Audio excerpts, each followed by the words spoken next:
Salut tout le monde, bienvenue à ce premier vidéo sur le jeu Europa Universalis publié par Aegir Games en 2023. Dans ce vidéo, nous allons introduire le jeu proprement.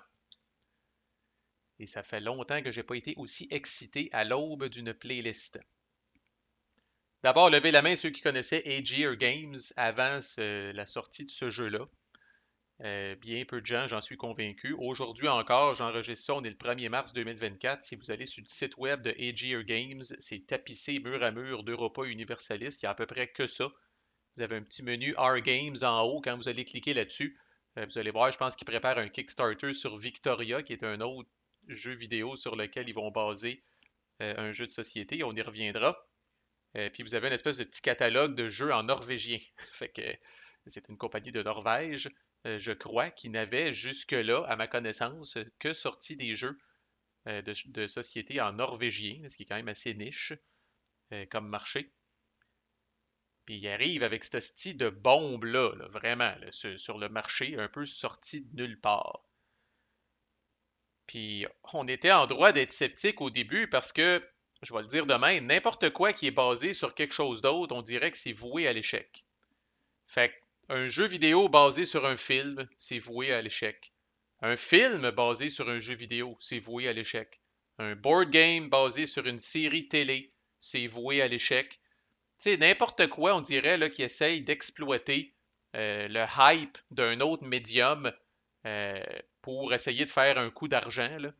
Ben, on dirait qu'on regarde ça de loin, là, puis on dit, câlisse, on a plein d'histoires d'horreur qui nous reviennent en tête, de compagnies qui se sont pas nécessairement plantées, c'est pire que ça, qui ont réussi justement à faire du fric sur le dos des pauvres gens qui avaient tripé sur le film, ou qui avaient tripé sa série télé, ou qui avaient tripé sur le jeu vidéo, puis qui sont donc tombés dans le panneau, puis qui sont allés essayer de profiter de l'autre affaire en se disant Oh my God, c'est pas la même affaire faire un film que faire un jeu vidéo, c'est pas la même affaire faire un jeu vidéo que faire un jeu de société. Fait que bref, le monde, l'univers, hostie, est rempli de déception par rapport à ça. Fait que tu vois ça, gros Kickstarter, gros tapage. Europa Universalis est basé sur une franchise, c'est le cas de le dire, de jeux vidéo de la compagnie Paradox Interactive. Ils sont rendus au quatrième opus au moment où j'enregistre cette vidéo-là. Le cinquième est probablement dans les cartons, là. C'est quelque chose qui sort de manière récurrente là, à toutes les, je sais pas trop, 7-8 ans. Ils ressortent une nouvelle affaire. Dès que c'est sorti, il y a un paquet de patchs qui sortent, il y a un paquet d'extensions qui sortent, qui débloquent des nouveaux pays, des nouvelles mécaniques, des nouvelles affaires. Puis, ça a son culte quand même. Cette franchise de jeux vidéo-là a son audience, a son culte, a ses fans. Puis je suis convaincu, je n'ai pas tout suivi la campagne de Kickstarter, mais je suis convaincu qu'il y a eu des efforts pour essayer d'amener les joueurs du jeu vidéo dans le monde des board games avec cette affaire-là. Tu sais, encore là, quand tu bases quelque chose sur une franchise existante, ton public de base là, que tu ne devrais pas avoir de misère à convertir, c'est ceux qui tripent sur la franchise existante. Dans ce cas-là, les joueurs du jeu vidéo, tu essayes de les amener du côté des board games. Hey, vous aimez ça, Europa Universalis? Venez vivre l'expérience maintenant sur votre table, puis envoyez donc. Mais dans les faits, tu checkes le publisher, tu checkes son historique, et Chris, ça l'avait tout d'un désastre. Ça l'avait vraiment tout d'un désastre. Puis là, en plus, Kickstarter, Ciboire, c'est une plateforme encore là où il y a eu beaucoup de pleurs et de grincements dedans, là. Beaucoup de gens déçus, ils n'ont jamais reçu le jeu. Quand ils ont fini par le recevoir, c'était bâclé, c'était tout croche, ça tombait à terre, ça se tenait pas. Euh, si si j'avais pu gager un petit 2 piastres sur le sort qui allait être réservé, la réception qui allait être réservée à ce board game-là, là, et sacrament. Et c'est... Puis on dirait que peu importe, là, les gars de marketing font, les gars, les filles de marketing font toujours une très bonne job. La page de Kickstarter, elle a beau être écœurante, elle a beau promettre mer et monde, style, puis vous montrer un paquet de sneak peek, puis d'affaires de même. Oui, des fois, il y a le livre de règlement. Vous êtes capable de vous faire quand même une bonne idée. Mais bon, par cas, ça finit par sortir, ça, cette affaire-là. Moi, je ne l'ai pas backé sur Kickstarter. Puis à un moment donné, bon, je reçois un appel. Puis la preuve, justement, là, que ça. Je ne vais pas appeler ça un crossover nécessairement, là, mais je reçois un appel d'abord de Francis Duval-Blais, que je salue s'il est à l'écoute, pour m'inviter à jouer avec Carl Fournier, que je salue aussi s'il est à l'écoute, puis à une autre personne, pour venir essayer ça. Parce que Carl, que je connaissais pas, moi, comme quelqu'un qui s'intéressait, qui est pas quelqu'un qui s'intéresse normalement aux jeux historiques, suit quand même les gros board games sur Kickstarter, puis il avait backé ça, puis il avait reçu ça. Puis en lisant le livre de règlement, là, il avait commencé à tomber sur le côté, puis à avoir une crampe au cerveau. Fait que là, c'est comme on appelle la hotline Marco. Si on sort le téléphone rouge, puis ça sonne direct chez Marco pour dire Chris, Marco, viens jouer à ça avec nous autres. Fait que moi, je prends connaissance du livre des règlements, et même pour moi et pour vous, chers auditeurs, on est dans le haut du spectre en termes de complexité. En tabarnak à part de ça. Fait que je peux comprendre quelqu'un qui sort du monde des jeux vidéo, où toutes ces choses-là sont automatisées. L'ordi, il fait tout, lui. L'ordi, tu fais rien que dire, ah, tiens, je veux faire du trade. Touk, touk, touk, l'ordi fait tout ça. Mais là-dedans, quand tu veux faire du trade, là, sors le livre, sti, puis va au chapitre 12 qui parle du trade, puis check c'est quoi toutes les fucking étapes. Fait que, il y en a peut-être qui sont tombés en bas de leur chaise, là, tu sais, si le joueur de jeux vidéo, que c'était Monopoly, son jeu le plus complexe, là, ben, il est peut-être encore en train de convulser sur sa chaise au moment où j'enregistre cette vidéo-là. Là. Fait que j'arrive là, on joue et Chris, je suis tombé en amour. Hostie que c'est bon. Hostie que c'est bon pour vrai. C'est vraiment excellent. Euh, c'est plus je lisais le livre de règlement, plus mes soupçons étaient dissipés. Puis vraiment d'avoir passé une journée avec eux autres, une très belle journée en passant. On n'a pas eu le temps de finir, évidemment. Ça, c'est peut-être le petit inconvénient. Il y a très peu de scénarios qui se jouent en une journée. Fait que là, c'est un autre sorte de problème. Fait que là, tu sais, le genre de jeu que soit faut que tu laisses setuper puis tout le kit. Mais, mais c'est ce qui m'a encouragé à revenir chez nous, me botter le cul et faire un module vassal. Et celui-là a été long en crise. Ceux qui suivent la chaîne, là, j'ai fait un module vassal pour Star Wars Unlimited. Ça m'a pas pris tant de temps que ça. Mais lui, là, il m'a pris un bon 2 semaines. En tout cas, peut-être pas à temps plein, là. Mais disons, la majorité de mes temps libres ont été consacrés à ça pendant 2 semaines. Parce que y en a-tu des jetons, puis y en a-tu des cartes? Asti qu'il y en a, là. Ceci dit, la production quality du board game, c'est à couper le souffle. C'est à couper le souffle. La map, le graphisme, euh, les cartes, asti, là, je peux vous montrer un exemple de carte, là, mais le art sur les cartes, puis tout ça, ça, c'est les player boards. Bon, en tout cas, là, on fera le tour à un moment donné en bonne et due forme. Les cartes de trade aussi, là, c'est à couper le souffle. Littéralement, là, c'est de toute beauté. Quand on est autour de la table, assis autour de ça, là, on ne peut pas s'empêcher d'être en émoi, là. L'attention aux détails, vraiment, les petits crestes de chacune des nations, c'est très chargé, là, mais tu sais, bienvenue en Europe là, de la sortie-ish du Moyen Âge, là. Mais bon, le chicane est pogné pas mal partout, puis tu sais, c'est un peu plus divisé, mettons que ça l'est aujourd'hui. Euh, en tout cas.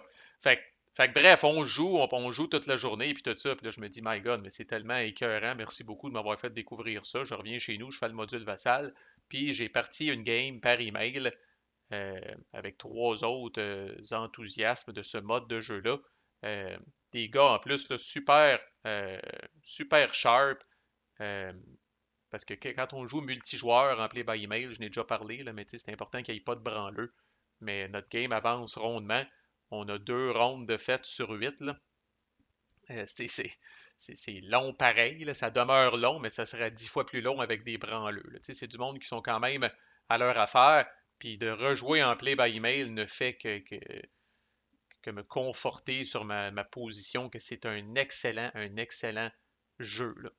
C'est pour ça que là, en allant sur le site tantôt, avant de faire la vidéo, là, j'ai vu, oh Chris, ils vont faire le board game de Victoria, qui est un autre jeu de grand strategy de Paradox Interactive, mais qui se déroule un petit peu plus tard. Là. C'est pendant la révolution industrielle, là, qui est comme limite pas mal la fin de Europa Universalis. Là. Euh, Puis j'aurais jamais touché à ça avec une pôle de 10 pieds esti, à l'origine, mais là, je suis quasiment tenté euh, de le backer.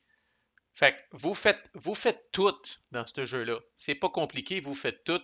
Vous faites du trade, vous faites des conquêtes, vous prenez soin de votre royaume, vous faites des alliances, de la négociation diplomatique, vous influencez le pape, vous découvrez le nouveau monde aussi. Vous faites tout. Vous êtes à la tête d'une des puissances de l'époque et vous faites tout. Puis vous allez vous tapocher. Fait que c'est un wargame, ça c'est clair, mais le focus n'est pas nécessairement sur le tapochage comme tel. Vous pourriez aussi jouer une game relativement en paix. C'est sûr qu'on aime s'acharner là, sur les petits royaumes. Les petits royaumes qui sont autour de chez nous, si on leur rentre dedans, là.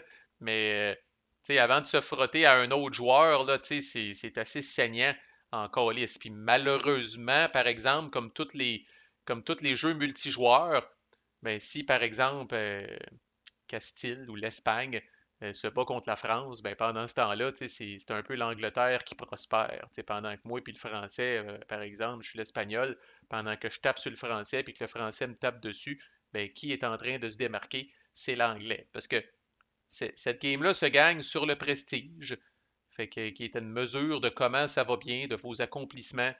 Chaque pouvoir a des missions à accomplir. Il y a des milestones aussi que vous essayez d'être les premiers à aller chercher, découvrir de nouvelles idées aussi, faire des nouvelles recherches. C'est la recherche et le développement, c'est présent aussi dans le jeu. Fait que la somme de tout ça, c'est le prestige.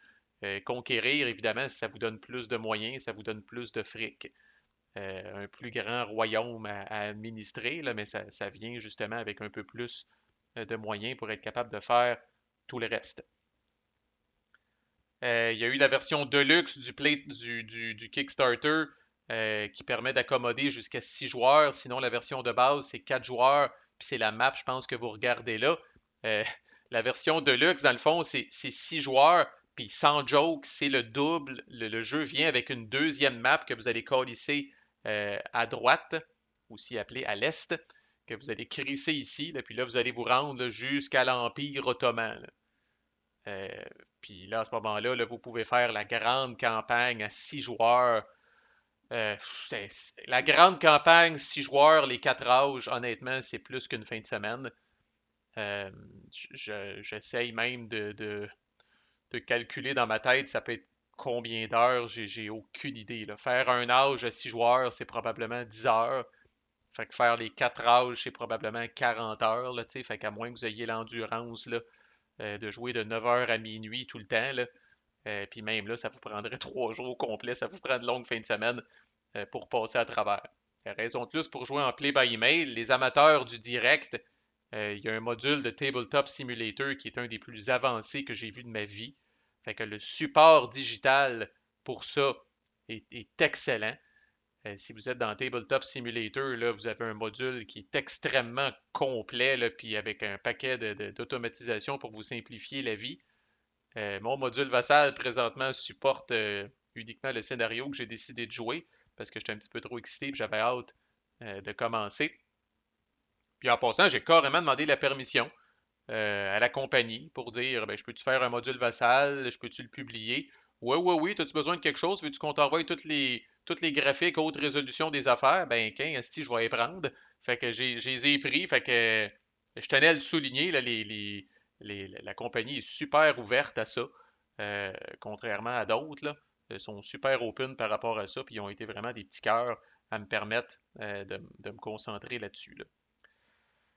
Les scénarios ne sont pas uniquement, euh, comme dans d'autres jeux, ne sont pas uniquement des versions abrégées de la campagne. Tu sais, souvent, vous allez avoir un jeu, là, bon, ben, il y a un scénario, c'est la campagne, puis là, après ça, vous avez un autre scénario où vous faites juste le premier âge, un autre où vous faites juste les 2 premiers âges, un autre où vous faites juste les 3 premiers âges. Non, ils se sont cassés la tête, puis ils ont fait des scénarios euh, qui vont focuser sur certaines régions de l'Europe à une certaine époque, où est-ce qu'il y avait peut-être un certain conflit entre 3 factions, puis un des scénarios, admettons, c'est ça. Fait qu'il y a une très grande variété de scénarios, puis c'est pas juste combien de temps qu'on a, fait que ça va déterminer le scénario qu'on choisit. Non, non, c'est quel genre d'expérience qu'on veut vivre. Ah ben, tiens, ce scénario-là qui oppose, tu sais, Brandenburg contre les Papal States, puis un autre, on va l'essayer pour découvrir une nouvelle dynamique, puis un nouveau pan de l'histoire, peut-être qu'on connaissait moins.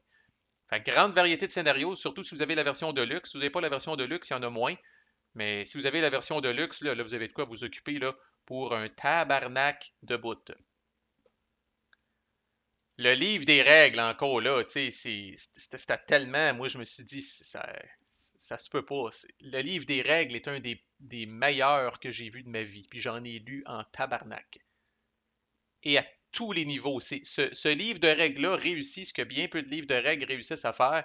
Très agréable à lire la première fois, quand vous apprenez à jouer au jeu, et très facile de vous y retrouver après, avec un index qui est complet, avec toute l'iconographie qui est là, les sections à des endroits qui font du sens, full color, des exemples, name it. Euh, j'ai été soufflé par le livre de règles. Pour vrai, je l'ai trouvé et je le trouve encore aujourd'hui un exemple à suivre. Le jeu est complexe. Fait que, tu sais, ceux qui disent, ah, ça bat pas le petit livre de règles de ce jeu-là qui prend 15 minutes à jouer, tu sais, puis qui est coté 1.5 sur 5 en complexité sur Board Game Geek. Mais considérant la complexité de ce jeu-là, c'est tout un accomplissement qu'ils ont fait.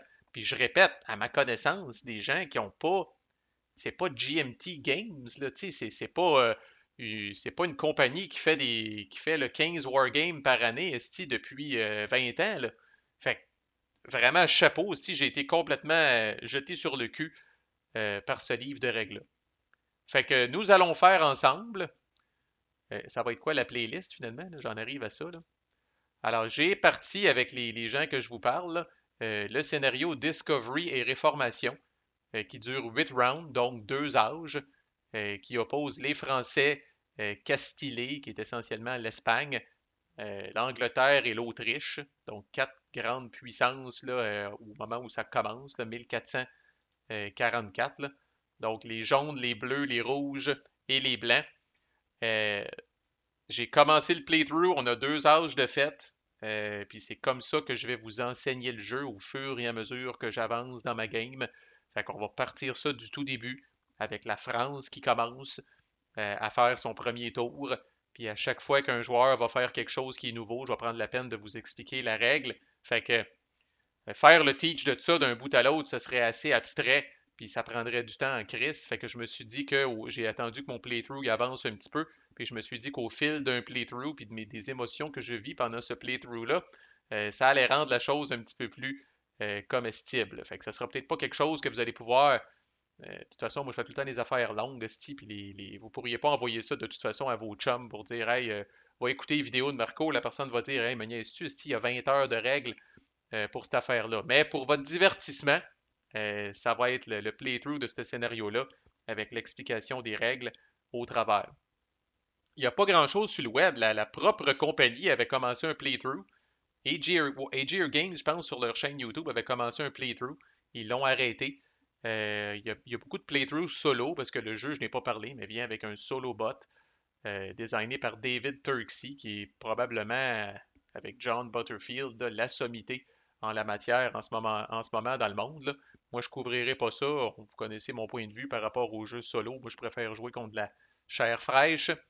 Fait que, mais n'empêche, des playthroughs puis des tutoriels sur comment jouer, il n'y en a pas une tonne, même en anglais. Là. Fait qu'encore là, c'est pas une exclusivité de la chaîne, là, mais en tout cas, moi, j'ai pas l'intention de me décourager, puis on va se rendre, on va avancer dans le playthrough jusqu'à temps soit que vous ayez tout expliqué, ou que notre game prenne fin, ou peu importe, là, mais comme je dis, déjà en 2 âges, là, on a à peu près, ben pas en 2 âges, en 2 rounds, je devrais dire, donc la moitié d'un âge. On a déjà pas mal tout vu, qu'est-ce qui est possible de voir, des combats, du trade. On a commencé à découvrir le nouveau monde puis tout ça. Là, fait que ce que je vais vous montrer devrait être bon pour faire le tour des règles. Fait que c'est un départ, manquez pas ça parce qu'on est devant quelque chose ici d'unique et de spécial et de très très bien foutu. À plus.